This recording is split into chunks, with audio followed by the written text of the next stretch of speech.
Good morning, everyone. Welcome back to another packing video. We're going to start off with a snorkeling face mask, snorkeling mask. Not one of my better buys. I think I paid $2 for this at a garage sale. One of those things that I didn't look up first.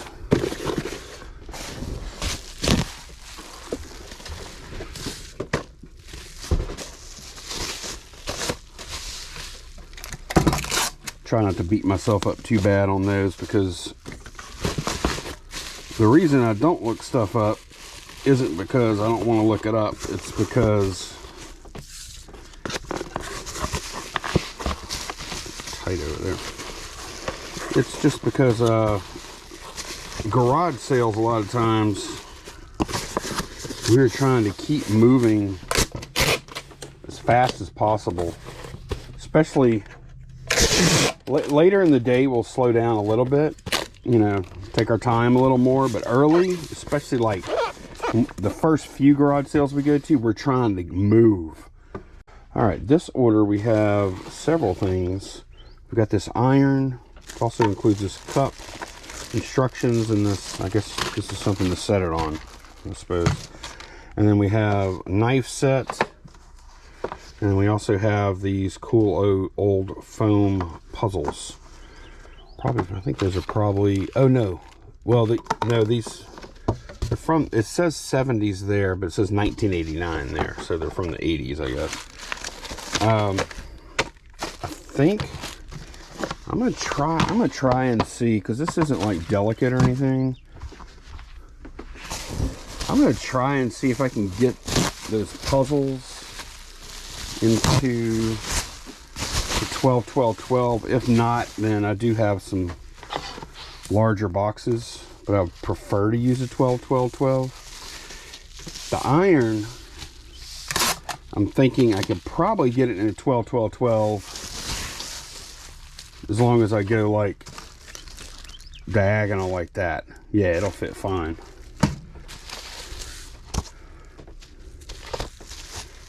We'll see how if these puzzles don't fit, I'll just go get a bigger box and we'll resize it down a little bit. Okay, let me build this 12 12 12 up and see what the fit is like. I don't mind if it's tight on that.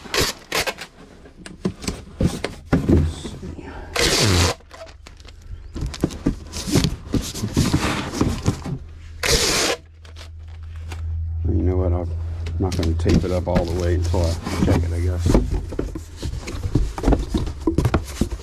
Let's see. Let us see. Alright, there we go. Yeah, it's snug. Definitely snug at the bottom of there, but it'll work.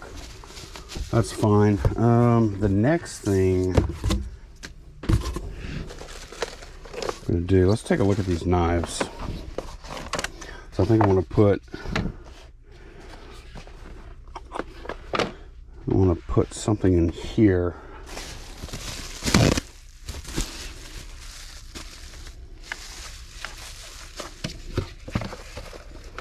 Just to kind of prevent those knives from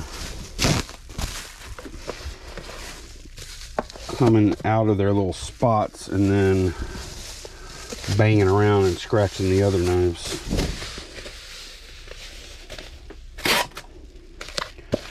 Okay, so far so good. All right, now we need, this stuff's okay, just like that. I mean, I guess I could put it in an envelope or something, but no, it'll be fine. It's good like that. This little cup, just bubble that cup.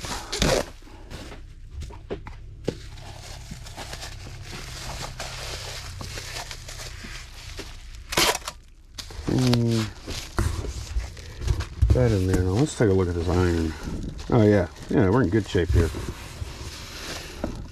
What I'm probably going to do, I think I'm going to go ahead and paper on top of that stuff, because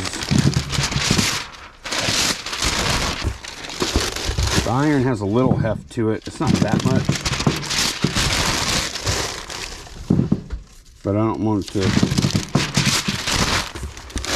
damage that stuff that's going to be below it.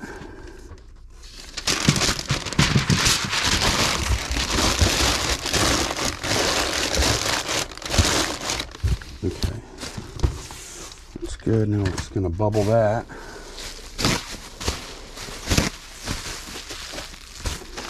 This is a heavy duty iron, y'all. It's big and it feels like super well made. It's a dry steam iron. Okay.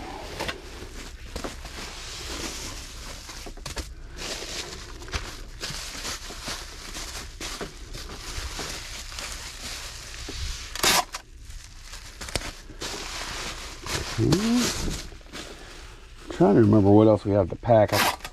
I think this is the most involved. We had a good sales day yesterday.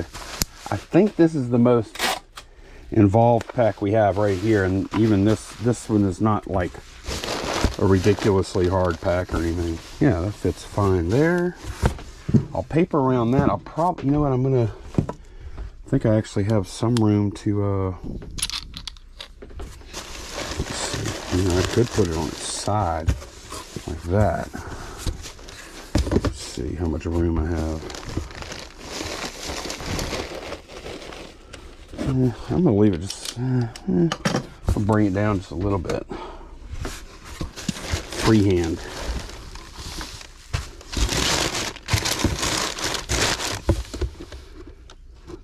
Right. I don't want to bring it. I wanted to bring it down some. I didn't want to bring it down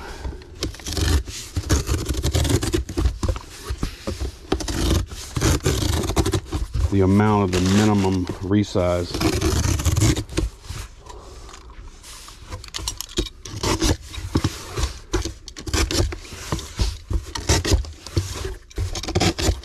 Okay. All right, let's go.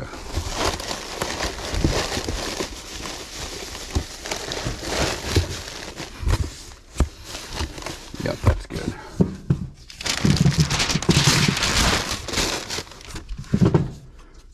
And usually I don't have to paper too snug,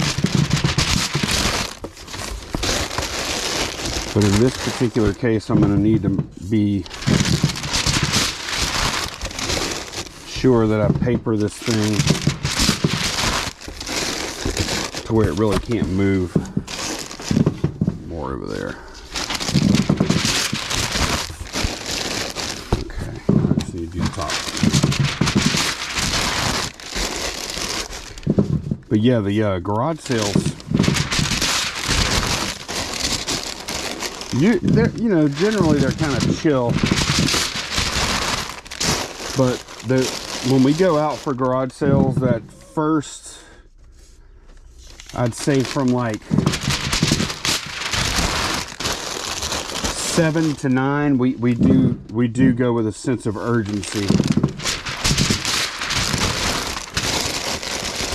because we like the low-hanging fruit just like everyone else. We can typically find stuff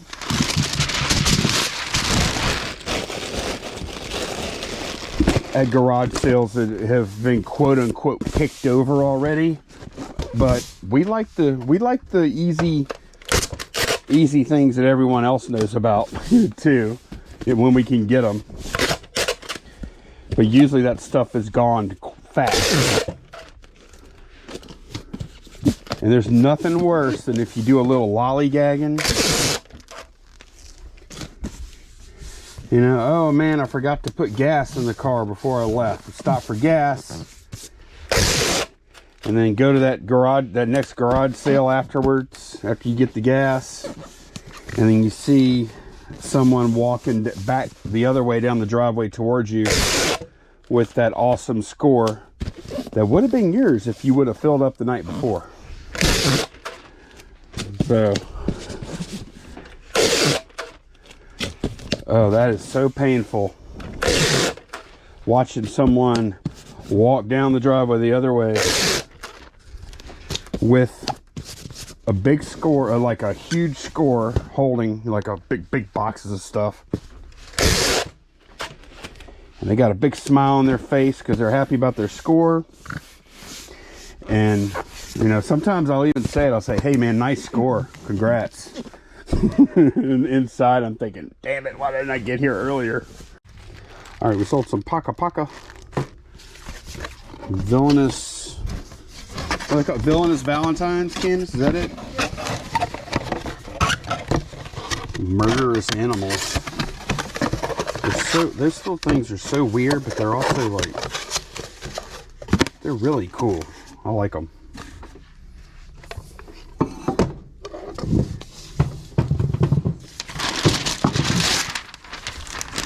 Very humorous little guys.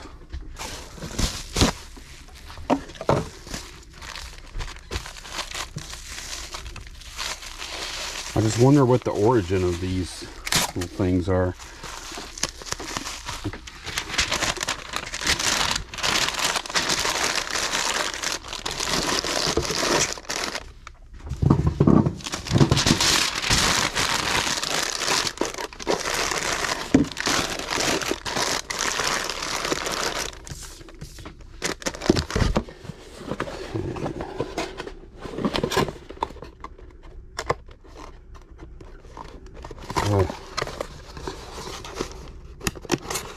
I always have trouble getting these little slats in here. There we go. Saying something about garage sales. I forget what it was.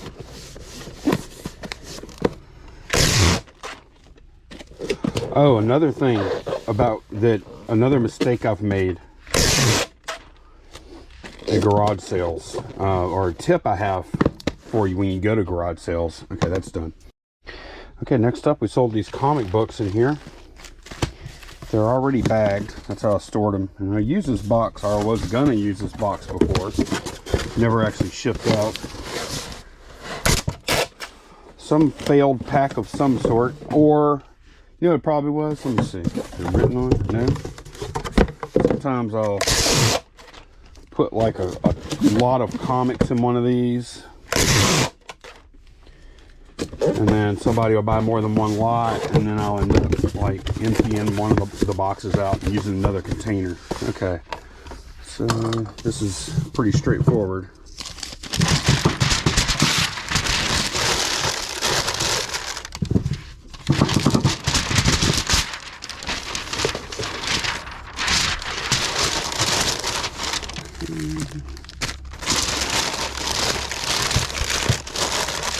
It's going to require a little bit of void fill. I normally don't resize these boxes for some reason. I guess because they're already so low, but I could have saved myself some paper. Oh, the tip. I guess we're going to start the tip after the next pack. This pack was too fast.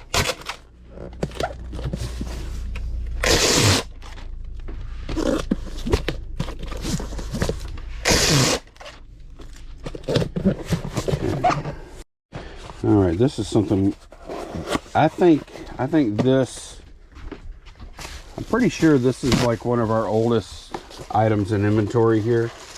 And I'm gonna put a little more bubble on it. I could feel it moving just a little bit. And after all this time, oh, this actually there's a lot of history with this, because not only has it been listed on eBay for a super long time, this was also part of my Amazon experiment back in the day. And believe it or not, I actually sold a couple of those figurines, but then a lot of them, I finally gave up on Amazon. I didn't really know what I was doing. I wasn't good at it. I didn't have the right inventory, and I gave up. It's kind of snug in there. It's actually not a bad thing. I gave up and recalled everything. And for whatever reason, I refused to ever take that down. Finally sold it.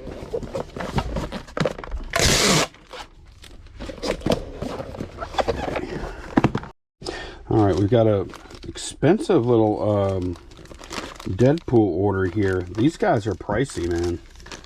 Candace said these were like chase figures or something. Those are Funko, by the way.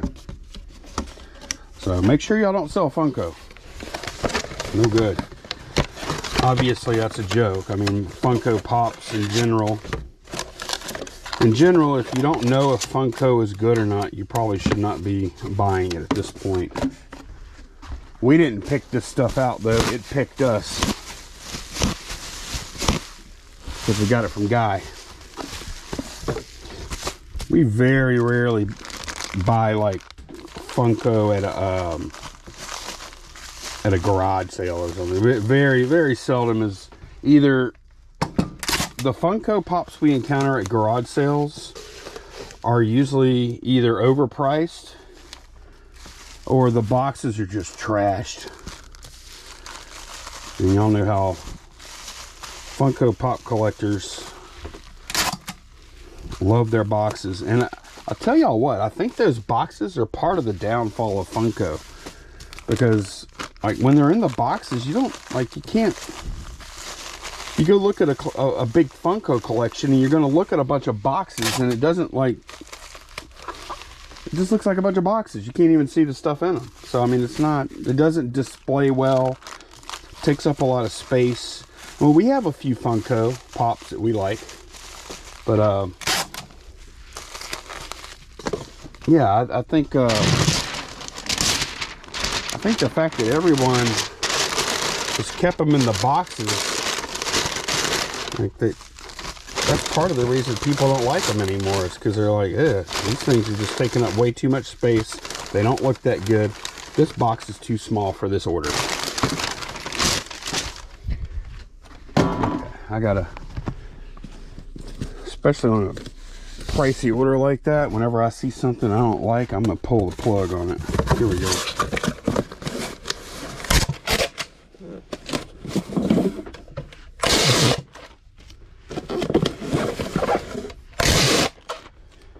Those are $20. If that was a $20 order, I would have, like, I might have went with it. And it more than likely would have been just fine. But since it is a pricier order,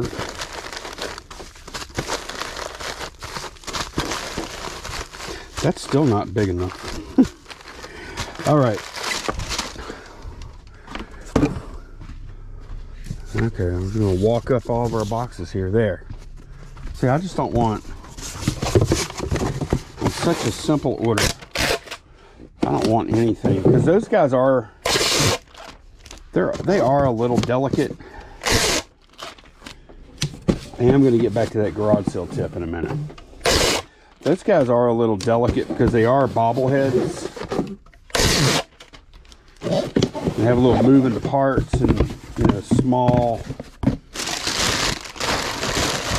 somewhat delicate features. So now we're talking. Look,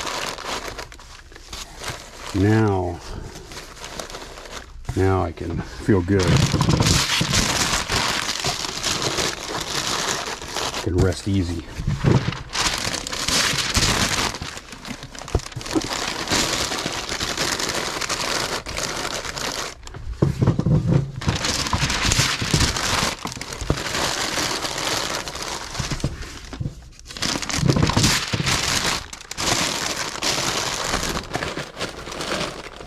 I don't know why I thought going from 754 to 864 was going to cut it. It's really not that much bigger of a box. I wonder if we're still under a pound. We charged when I was talking about this deal with the customer. Told him I'd ship them all for $5. So he basically, I sent an offers out.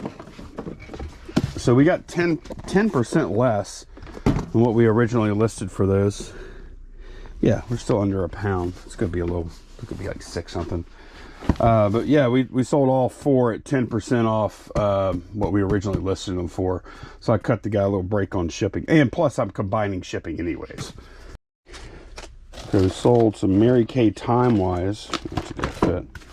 We use another 1210 box that has been used before for storage. Hot Wheels 18. Just in case of a lot that got packed some other way. Probably because it was a multi-item order. But no, whenever you go to garage sales, one mistake I still make sometimes is when I'm walking up sometimes and I'm looking at the stuff at the sale, and then I spot something cool, I zone in on it, and I make a beeline right for that thing, and I stop looking at other stuff as I'm walking up. And that can be a mistake sometimes, because if you get that early tunnel vision like that at a garage sale, you're making a beeline for something super cool, but there might be something even cooler on the other side of the garage sale, but you didn't look that far because you got you got locked in on the other thing. So my advice is, whenever you walk up to a garage sale, you're walking up and you see all that stuff everywhere, take a second and just do a quick scan. Make sure you don't see anything like awesome, like really, really ridiculously awesome, and then go to that cool thing you spotted. But examine the whole scene when you first walk up, because I've done it where I see something cool that I think's going to be good. I walk straight to it without paying attention to the rest of the stuff, and then while I'm looking at that, somebody else is on the other side. Hey, how much do you want for this? How much do you want for these Nintendo 64 games in the console?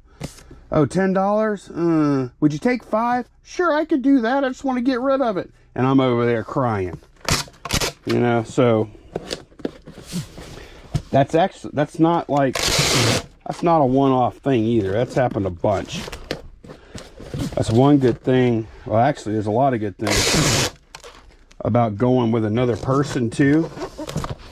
Candace and I pull up.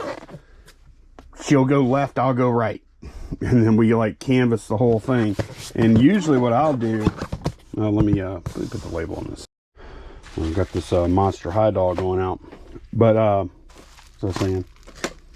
Oh yeah, make sure you scan the whole thing, and then usually what I'll do, and I'm talking about a garage sale that has a pretty good bit of stuff, right?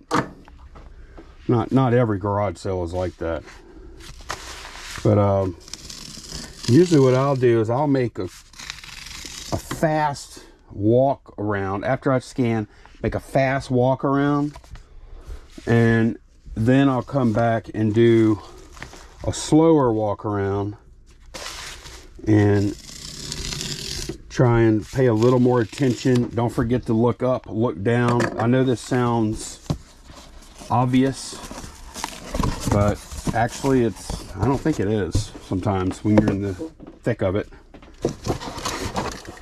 It also helps, like if you're a tall person and you're single, find you a short girl, because then they can see under the tables. Candace just gave me a look. Candace always catches the stuff. She's not that short, y'all. I'm just joking. She's not like freakishly short. Like what, 5'3" or something? Is that right? Yeah. 5'3". Okay. That's probably kind of standard. But she's always seeing the stuff under the tables that I don't even see because of my angle of vision. Same goes with look up too. You look up, like especially if you're in a garage or something. Look on top of those shelves.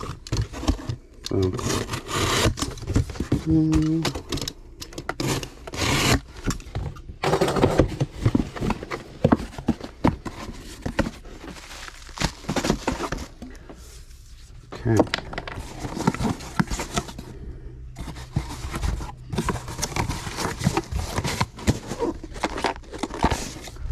this was close.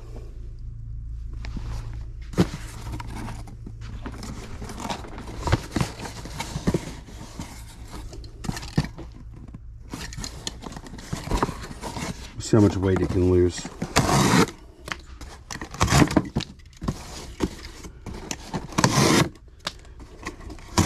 I was at 0.78. This is by no means like, this package does not need a ton of look at that. I got down to 12 ounces. This package does not need a ton of packaging. Like, it's already bubble wrapped. It's fine. Look, there we go. And I've still got 0.1 ounces margin to cover the tape and the label.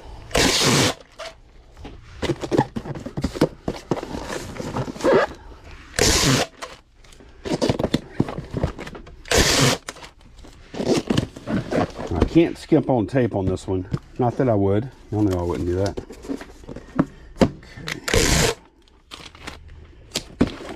Okay. It's also really nice having somebody else to go with, because Candace handles all the GPS, gets the GPS and gets us in the right spots, and she handles all the money.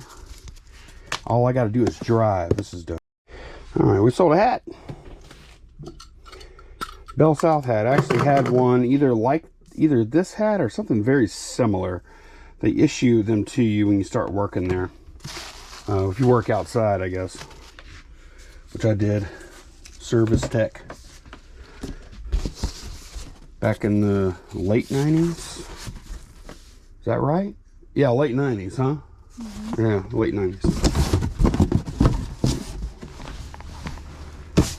And, you know, it was okay work. It was kind of cool. One thing I did like about it, you had your... You go in the shop in the morning and get your little laptop. We actually have wireless connection back then. Get a little laptop, make sure all your stuff on the truck was on the truck. Make sure you have plenty of wire, aerial and buried wire and splices and all the other stuff you needed, and roll out and you're on your own all day. I kind of like that part of it. Well, on your own for the most part. I mean, I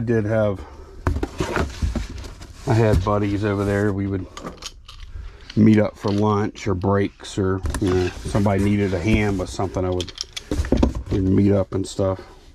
Remember, we also had pagers back then.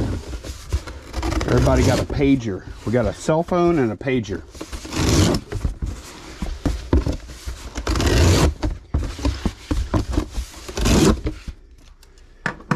And the cell phone, of course, was a little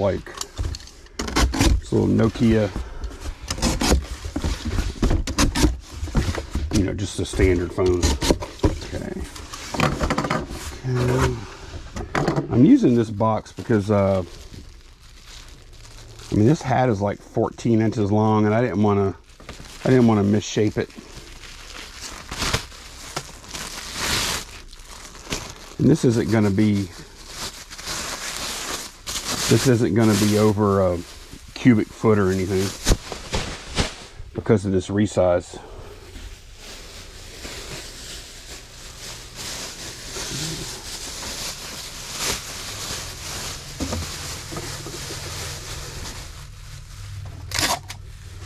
Yeah, it was a good job. This wasn't for me.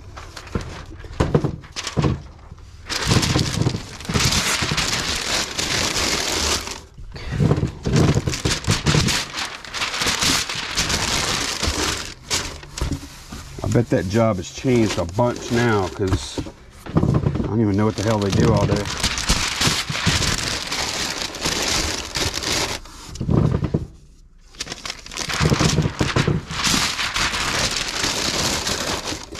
Funny thing is, I remember when I was there, they were running they're running out of copper because people, like, more people at that point, like late 90s, more people had second lines than probably ever before, because a lot of people didn't have high-speed internet yet. They were still using dial-up. So many houses had 2 lines, and so you go from all those houses having 2 lines to now houses don't have any lines. And I remember back then we would run out of pairs, especially we'd run out of telephone wires, because once you leave the cross box, every phone line had to have a distinct pair of wires going to it.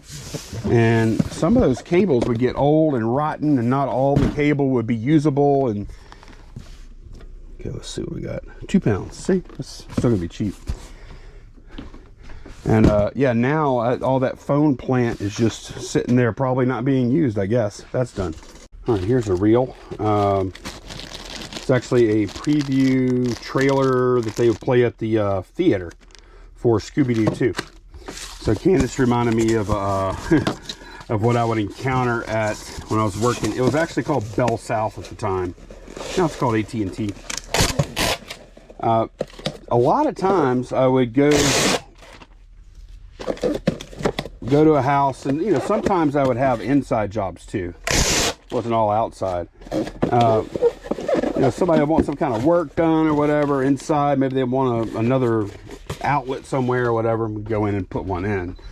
And I encountered this particular thing more. I wish I wouldn't have encountered it so many times, but older people that had had service at their house for a long time, you know, people in their 60s, 70s, 80s, etc. So a little history. Back in the day, before the mid 80s, nobody owned their own telephones that were in their houses. The phone company owned all the equipment and the lines and everything. As a matter of fact, you didn't plug your phone in to a phone jack. Your phone was hardwired into the wall, and it was hardwired to the phone, and you couldn't do it. You weren't allowed to make connections or disconnections or add more phones and things like that. You had to pay the phone company to come out and do it for you. And you also had to lease the phones. That was part of your bill every month. That one's done. All right, sold this Guitar Hero game. Well, prior to, I think it was in the 70s, there was a court case. It was called, I think, AT&T or Bell or something. Bell, I don't know. But it was AT&T, basically. The feds deemed that they were a monopoly. All right, we sold this cool pipe here. But the feds broke up, the courts broke up Bell, and that's when you have Bell South and Southwest Bell and all the bells, the baby bells, sprung up. I guess they were operating as separate entities, sort of, I guess. But also as part of that, the court said they could no longer be in the business of leasing equipment to customers. They had to allow customers to use their own equipment if they wanted, and they couldn't lease it to them anymore. So what they did at that point was they had all those existing leases, right? So instead of like just making a deal to sell the stuff to the customers that already had it, or just give it to them, they sold all those deals they had with the customers to lease the equipment off to third-party companies. All right, sold this Risk game. Yeah, that's all good to go in there. That's good. I only paid $5 for that. That was a good deal. I wouldn't have taken the time. Candace took the time to look this up, and This is Legendary Edition, okay? There's another version of Risk, Halo Risk, not Legendary, that is not worth the same money, not even close. So keep an eye on that. So back to the story. So the baby bells all sold off their lease agreements they had with their customers to third-party companies that then would bill the customers for the equipment. Those companies now own that equipment, and they were leasing the equipment. The customers were so used to that at that point to paying for their equipment, they just, I mean, it seemed normal, right? Because that's how business was always conducted. This is a 16, 12, 10 box, by the way.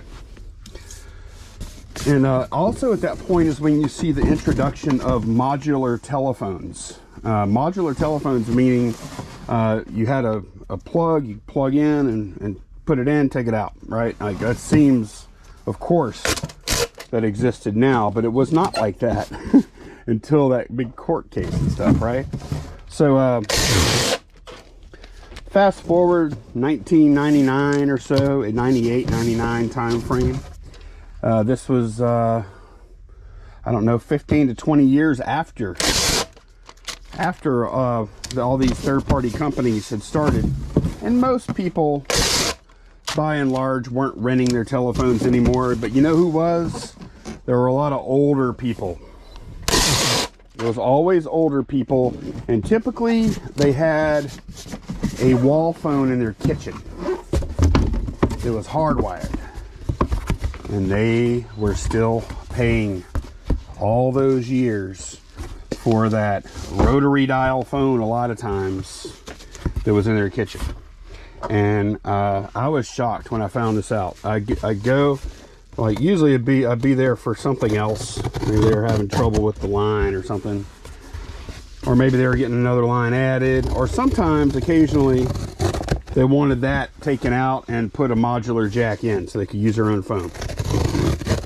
And I found out that these companies, a lot of these older people had been paying these companies for, let's just call it 20 years because it makes the math easier. It's probably more like 17, 18 years.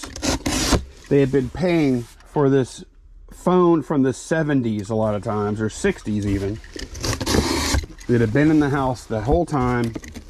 So I actually saw some bills. I had some of the customers show me their bills. Well, no, I've been paying for this phone, been paying you guys for this phone. I'm like, let me see the bill, because we don't lease phones. We haven't done that for a very long time. And I want to say the bill would be like $20 a quarter. Or like, you know, it might have been $15. I don't remember. But I remember at the time, because $15 in 1999, $20 in 1999, you know, I mean, it was a lot more than it is now, of course. Sorry guys, I had to step away real quick. But yeah, if you do the math on it, like let's say it's $15 a quarter, that's $60 a year. That would then be over 20 years, that'd be $1,200. Let's take a little bit off because it wasn't 20 years, and we'll just say $1,000. And that's just in the time frame. That's not the whole time that phone was owned.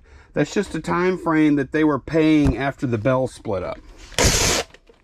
So they were getting these people for these old antiquated rotary dial phones. Some of them were touch tone. They were milking these older people for like $1,000 over time. It was disgusting. Okay, this is done. All right, we got a book lot here. These John Ringo sci-fi hardcover books. But yeah, so like I don't even know what the math would look like if you went all the way back to when Bell itself was charging the people for the equipment. Did they end up paying like $2,000-$3,000 for a rotary dial phone over all that time? And then right after that, you could go to the Walmart or Radio Shack, pick you up a brand new little trimline phone for $20. and plug it in yourself. So what I would do whenever I would encounter those kind of phones, like if I was going to add a second line to a bedroom, and I would see that phone in the kitchen, that old school phone, I'd say, out of curiosity, you don't mind me asking, are you still paying for that phone right there? And so many times they'd say, yeah, we pay every 3 months or whatever. And occasionally they'd show me the bill for it. It'd be some company I'd never heard of that had bought the contracts. And I'd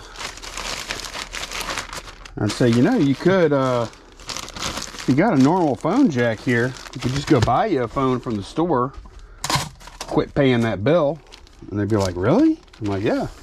I say, as a matter of fact, I'll put a jack in for you right now if you want. If you have another phone you could put in there. And they said, oh, I didn't know we could do that. I'm like, yeah, sure. And I even had one time I was on I don't remember what, this is so long ago now. This is 25 years ago. That I was working at a house, told them about that.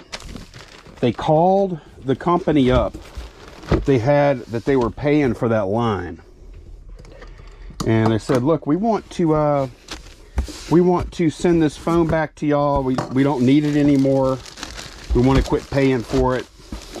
And you know what they told them to do with that phone? They said, oh, okay, that's fine. Well, all right, your account is closed. And, well, what do we do with the phone? What do we do with the phone?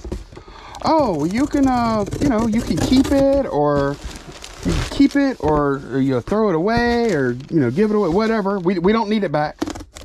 I mean, what an insult. That thing that you were paying for, they don't even value at all. It was so disgusting. So I made it my mission. Anytime I saw those phones, I would be sure to tell the people, and it was always older people, and I would even swap the jacks out for them, even when I wasn't supposed to. I would do it for free. I would rip that, I would take the hardwired stuff all out and put a modular jack in for them. And I wouldn't write it up or anything. And yeah. To me, that's a story about elder abuse. That's what I consider it. Because it was always older people, and they knew it. As a matter of fact, I wouldn't be shocked to learn that there are still people paying to rent rotary phones today. I wouldn't be too shocked. It's probably not that many now, but it was back then. All right, and people just didn't know any better because they didn't, you didn't have information like we do now.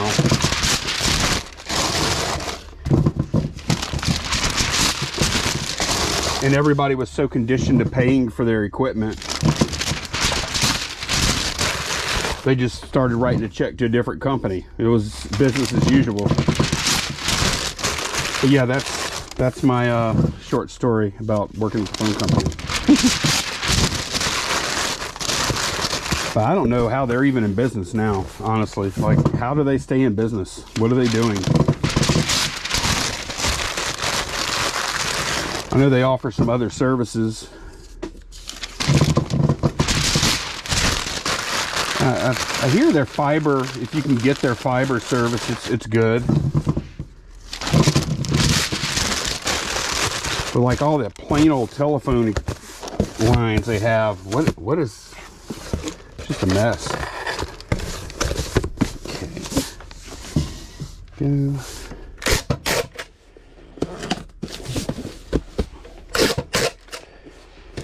Getting near the end.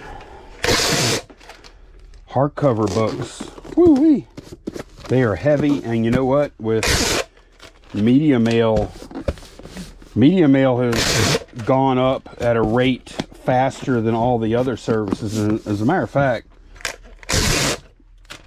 like with Ground Advantage, postage prices, most postage prices have kind of remained either flat or lower. I'd say overall how much we spent on postage is lower than it was, say, 2 years ago.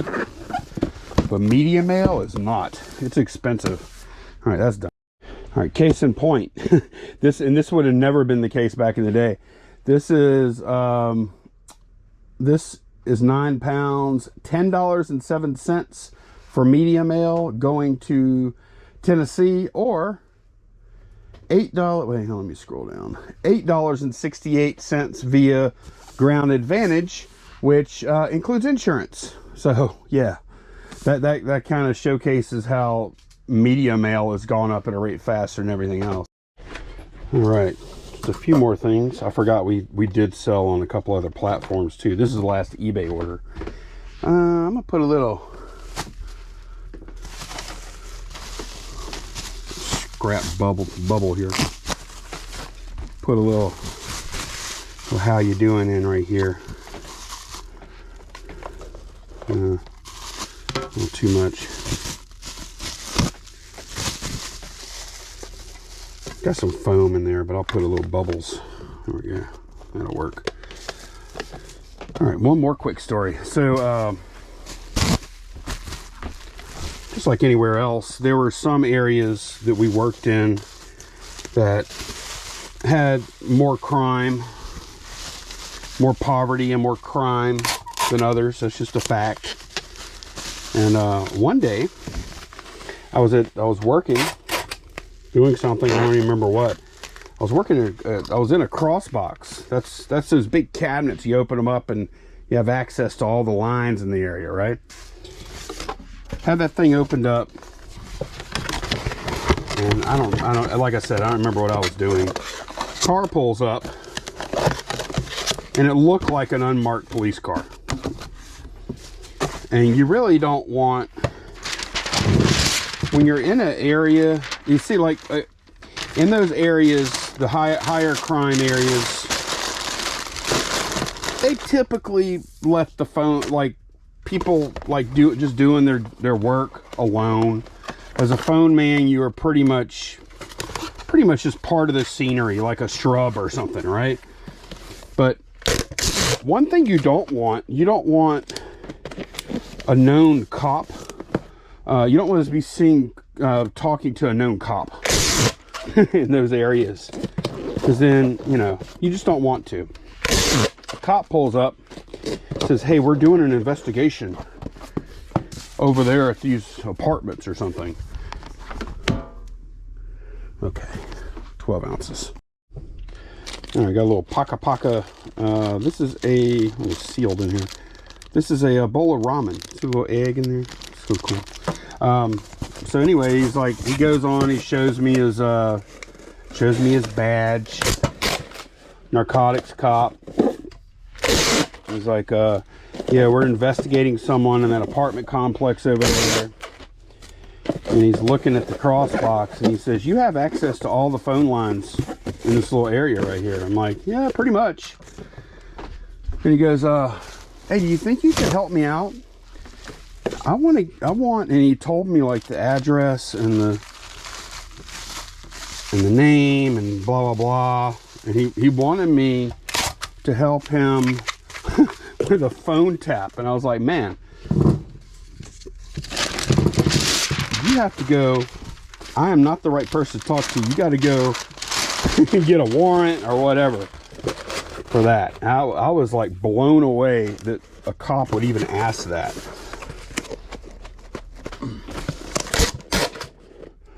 That only happened once. I don't know why he would do that. Because all I could do was like, I could clip onto a line and just hear it like at the time, but I couldn't, like, I don't know if he wanted me to like put some kind of device inside the cross box. How stupid would that be?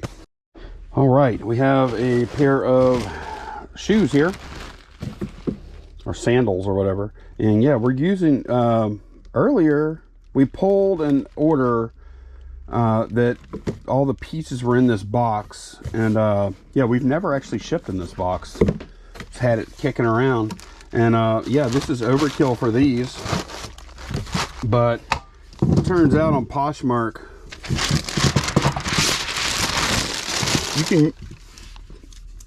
You can use flat rates or regionals or whatever you want.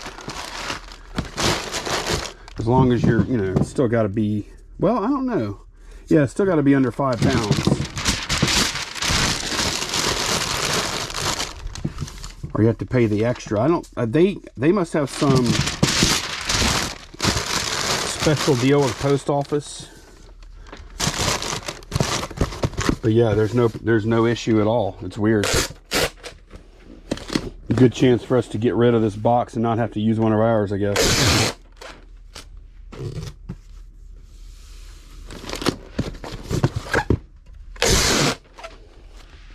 Okay.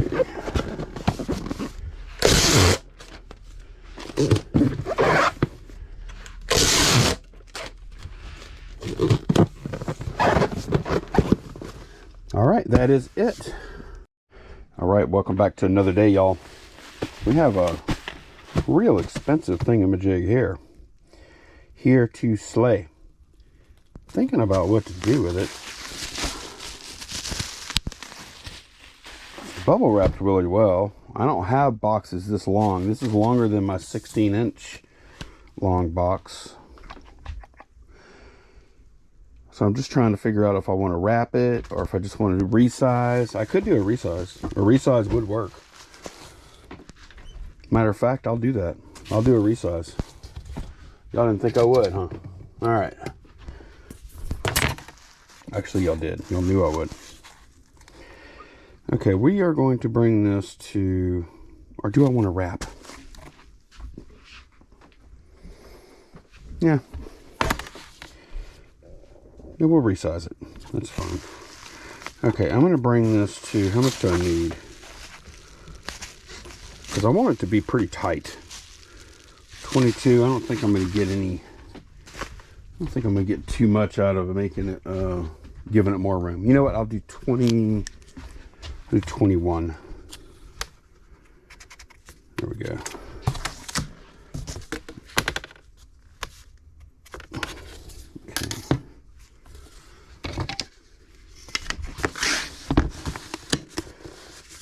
This is some more of that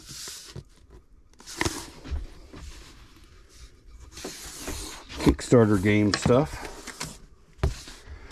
One of the better pieces. Just one little box of stuff, $2.50. That's pretty incredible in my book. All right. The only thing I didn't love about this is I'm gonna have to make these flaps like super tight. It's all right. That's okay. We'll get it done.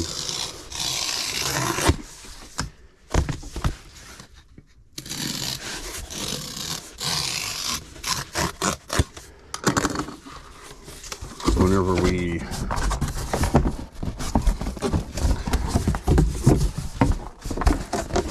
once we do that, we're gonna have a nice long box like that. See? Pick the view up a little bit so you can see better. But the only thing is I just have to cut off flaps probably about right there. Usually I do this pretty messily.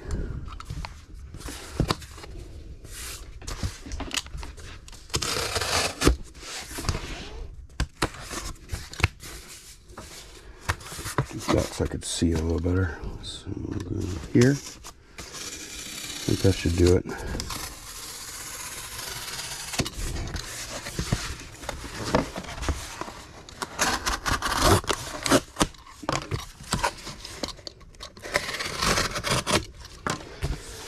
Yeah, this will be good.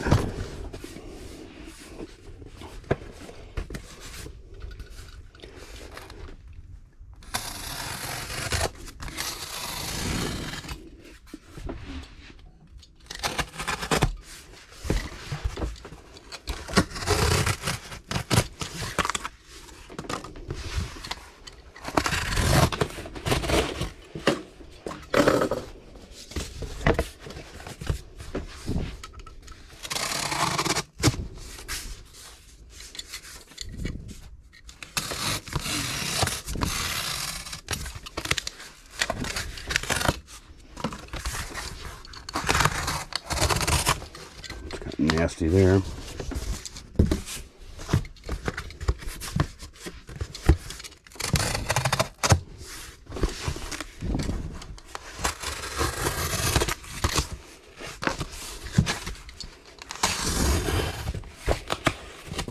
I made these kind of short. I think they're still good there. Okay. Make this thing up. If it is too short, I'll just have to start all over.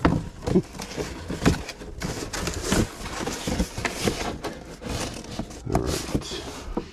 I think we're actually pretty good here.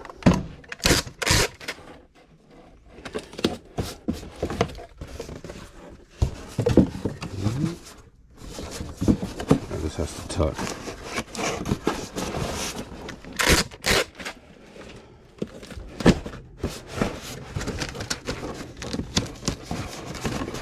Too tight for that little B piece of tape.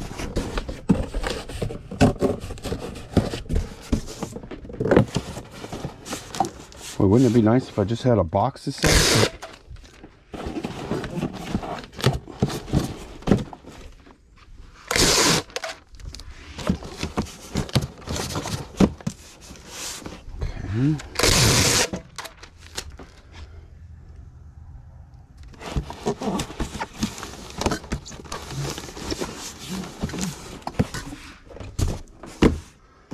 I mean, that is a drastic resize from the original box.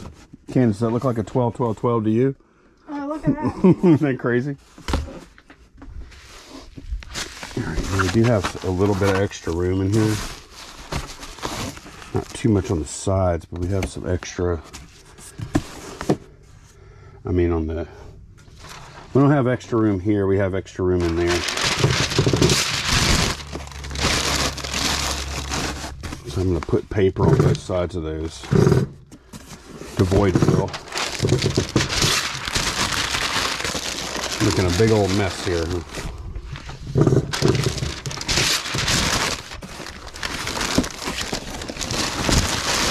This is kind of the interesting pack of the day.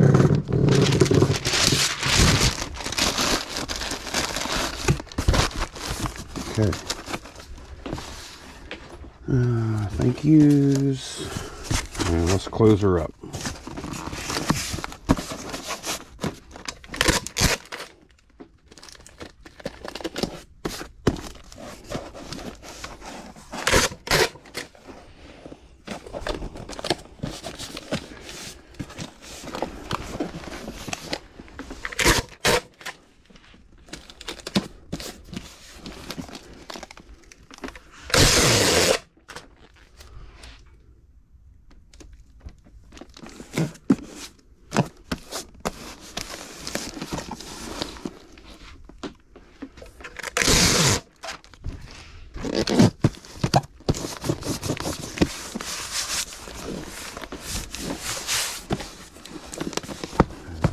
These, I have a score all the way down there. Tape that up.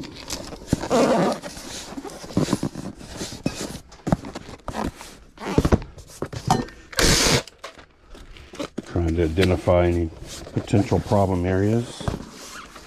Another one there.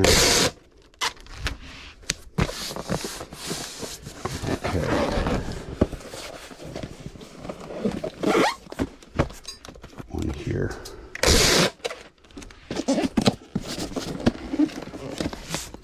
One there.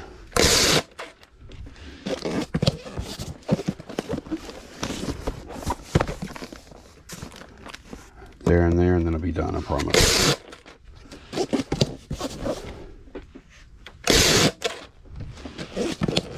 Okay, that's done. All right, we're going to pack a record now, and I just have one of these vinyl mailers here. I usually like to throw a couple of pieces of bubble wrap on it. It is in a I did put the record in a sleeve already.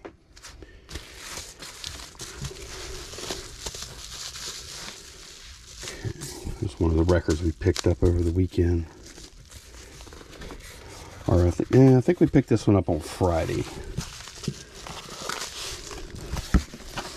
Yeah, these things are pretty easy to use. Just make sure. Yeah, feels good. eBay used to stock these in their shipping supply store where you use your coupon to buy the supplies, and for whatever reason they haven't had them in forever, and that's unfortunate because their vinyl mailers were like top quality. I used to love getting them from them. The shipping supplies they do have, they're expensive, but if you have a coupon, you might as well use it. And their stuff is really good. It's unfortunate that's done. Now, here's something you don't see on this channel too often. We have a Harley Davidson vest that finally sold. And yeah, we've had it for over a year. The other day, I think it was 2 days ago, we were doing our inventory, and I tried to find this vest because it was the next thing on the inventory,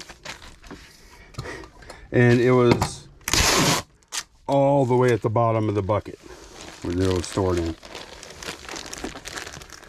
And I've looked at this thing several times recently. I'm like, why is no one buying this? And I still don't understand why it took so long to sell. That's packed. Well, we're going to pack a couple of comic lots. I'm thinking I might have room in this box, but I did have to pad it out a little bit. Maybe I will. No. Oh, I have padding on the bottom too, maybe? I hope I do. If I do, I could take it out a little bit.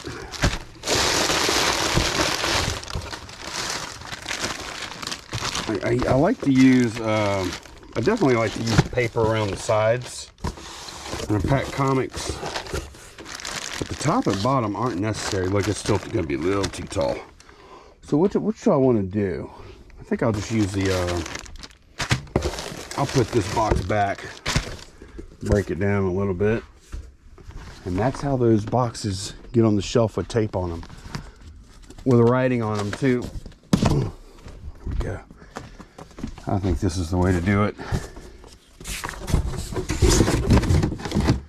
Y'all see? No. Okay.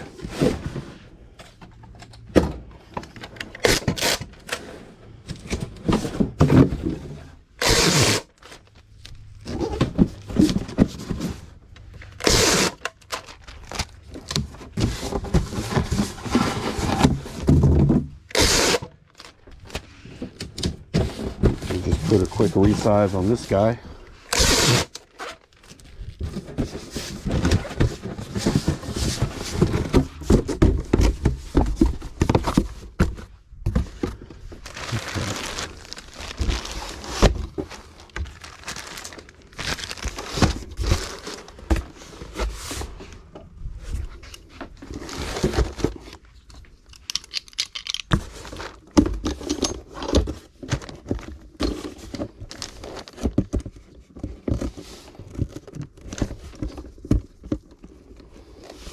All these marks around here.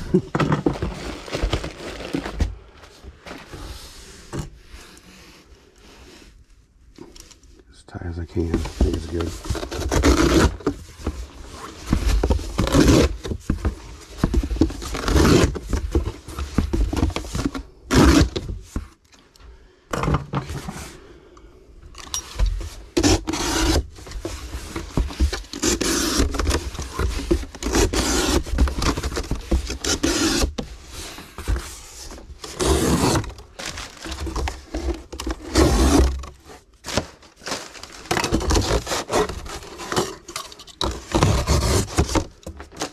Couldn't leave those flat if I wanted to. All right. Okay. Here.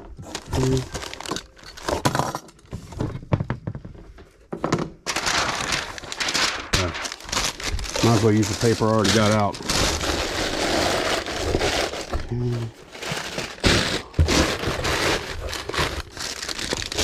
We'll need a little more.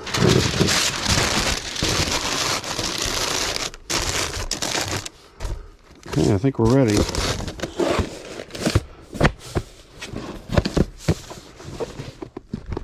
Yep, feels good.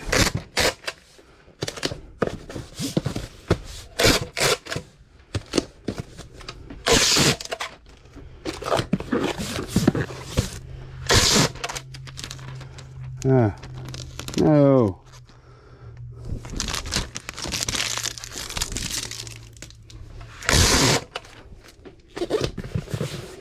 Hey, when that happens.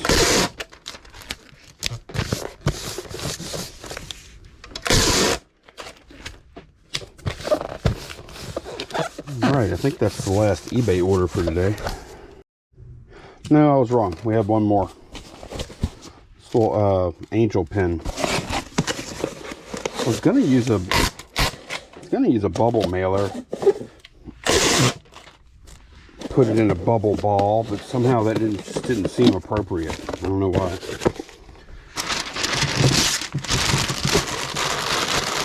So I'm using this. It's still going to ship it. It's still going to ship at 4 ounces either way. It'll be the same price as far as postage.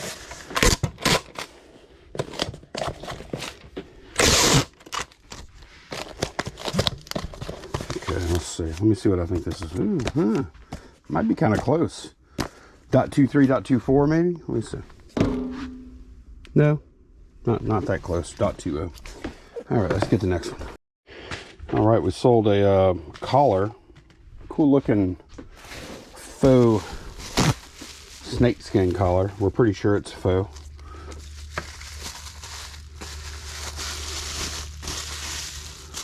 Yeah, I'm just going to use a, I don't like the way I wrap that.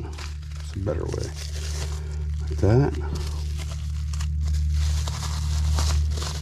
Is that better? Might be a little cleaner. Okay.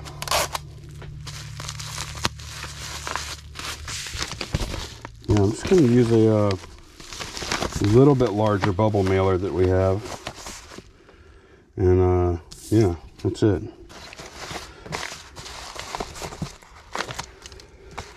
I forgot to put the label on first, but I think we're good. This larger bubble mailer won't bulge out as much, so you got a nice flat surface there. One more thing, this Cocker Spaniel. This guy is really cool looking. Where's he made? Oh, this is Goebel. So first thing, if I break it, I'll put one wrap of bubbles on it to make sure I don't mishandle it. This sold on Etsy, by the way. A couple times a week we'll make an Etsy sale.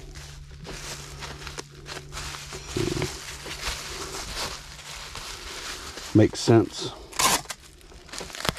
This is a perfect Etsy item.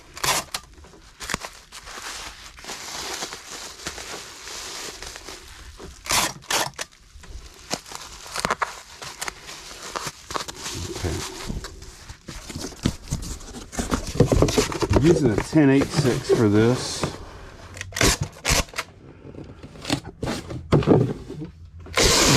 I thought about using an 864, but it was a little snug.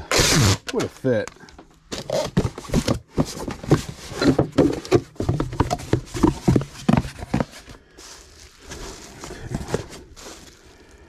Just gonna float this guy right here. That's what I'm gonna do. I'm gonna use a whole box. I don't even know.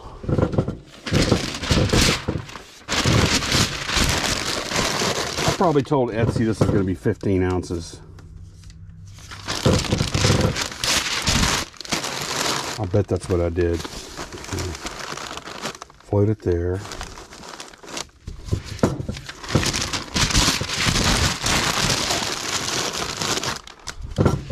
Normally I double box this, but I think I'm good, like just exactly. I'm doing it to make sure it floats right in the middle.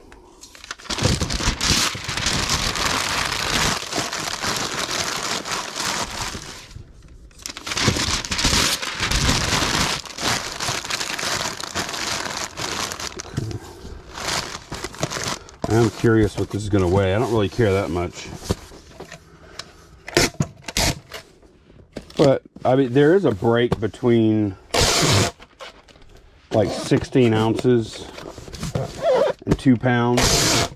You definitely save some money, but it's not as substantial as it used to be. Oh man, we might be right there. Let's see.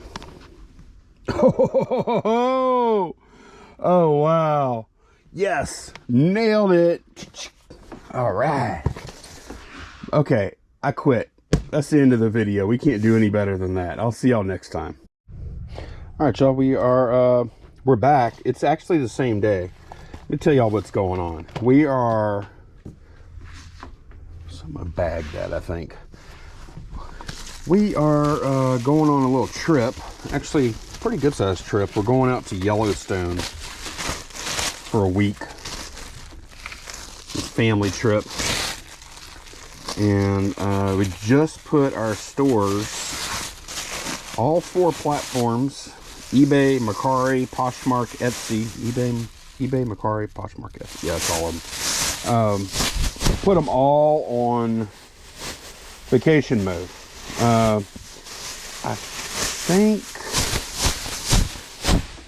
I don't think our items are visible anywhere but on eBay, though. I think eBay is the only one where vacation mode you can still sell stuff. I think the other ones pretty much just turn the store off, I believe. Not 100% on that. So I'm gonna put that in one of these. There we go.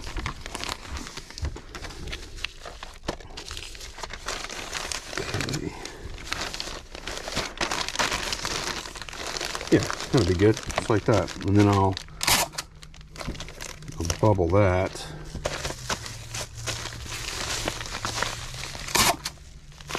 Okay. And this, I really think that needs bubbles. Okay, so this is a Teenage Mutant Ninja Turtle lot we're gonna pack. We sold this little pile of stuff here since earlier we packed, and after we pack this, that's the last thing we're gonna pack till about 10 days from now.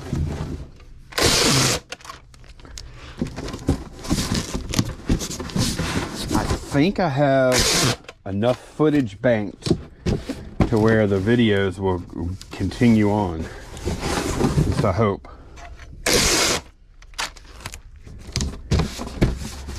Because I have to have an interruption in our sales, because we're not physically here to do this stuff. But as far as YouTube goes, we do have the ability to prepare ahead of time, which is nice. Okay, that's good. This is not super duper fragile stuff. I just need to get a little resize going here. So we haven't been on, well, let's see, when's the last time we went on? I'm trying to remember when we went somewhere. We were traveling all the time. I think the last time I've been on a trip, we went on a cruise.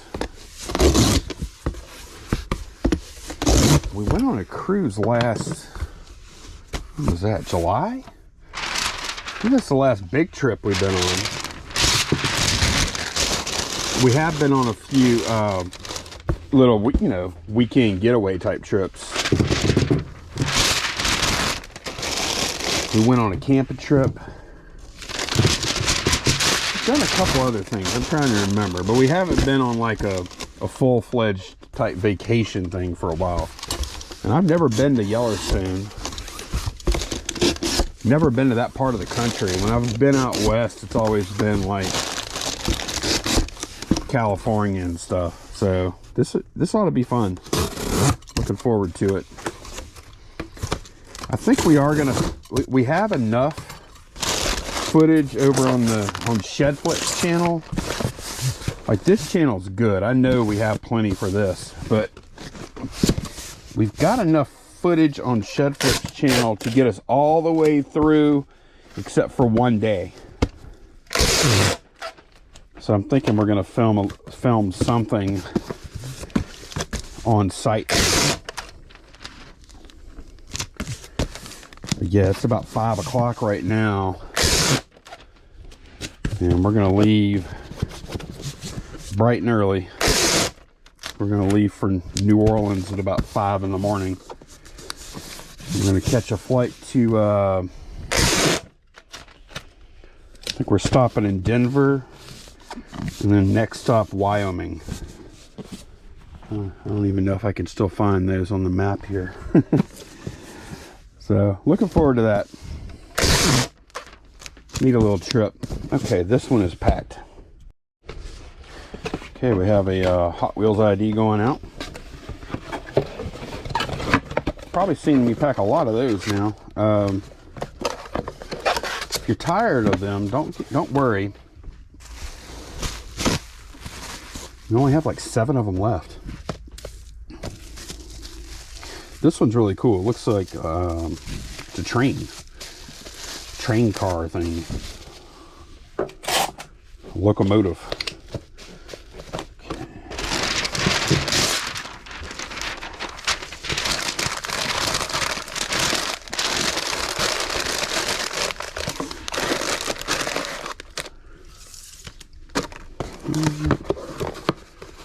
Yeah, I spent the day today. All I've done, I pulled orders earlier with Candace, and I packed with you guys, and then since then I've been doing nothing but editing videos. All right, that one's done. We're gonna pack these cool shoes,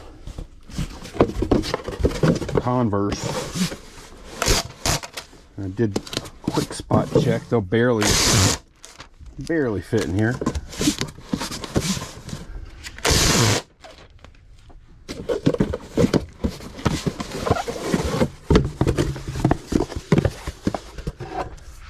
Nice condition Converse are just one of those things we've always picked up, and they sell pretty decent. Not huge money, but good enough. Good enough. Typically we'll have to clean the rubber parts up a little bit. That doesn't take too long.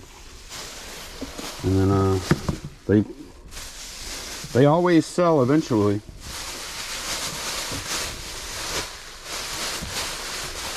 Little bread and butter type item.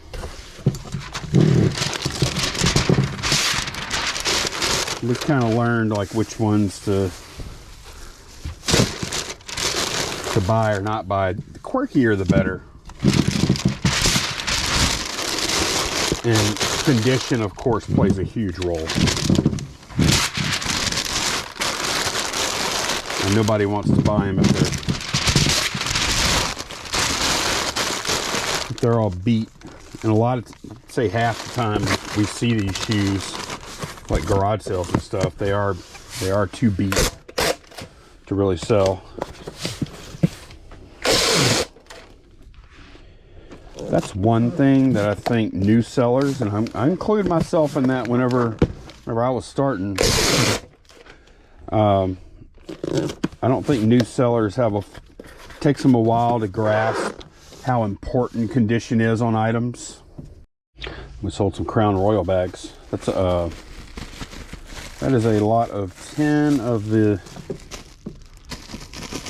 I think it's, what's it, 1.75. It's the big bottle, the handle or whatever you want to call it. So those are the big bags.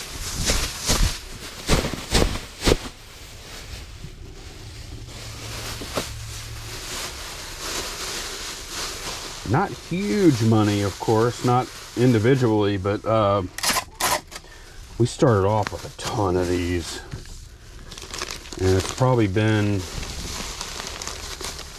this listing is probably a couple of years old at this point. I have no idea how many lots we started off with. At this point, I don't remember. But we only have 5 lots left. We also had lots of the smaller bags too. The 750 milliliter ones.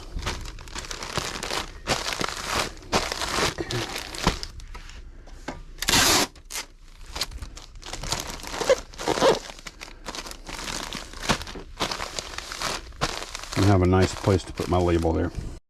Okay, just one more thing. Deck of cards. IBM Technical Coordinator Program, vintage cards, Jimico.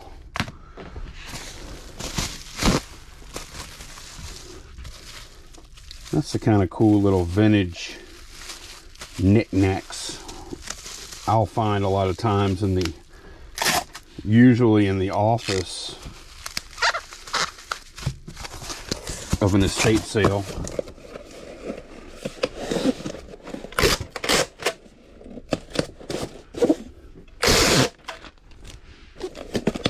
My favorite room in estate sales is definitely the office. I also like the garage sometimes too, because a lot of times they'll put stuff in the garage that they don't think has much value, and quite often they're just wrong. You know, they can't know everything, you know. Let's see there. It's like I can't know everything, but sometimes the stuff that I know that they don't know, and that's when you can find some good stuff. Estate sales definitely look a lot of stuff up, but they don't look everything up. All right, that is it. Thanks so much for watching, and we will see y'all again very soon.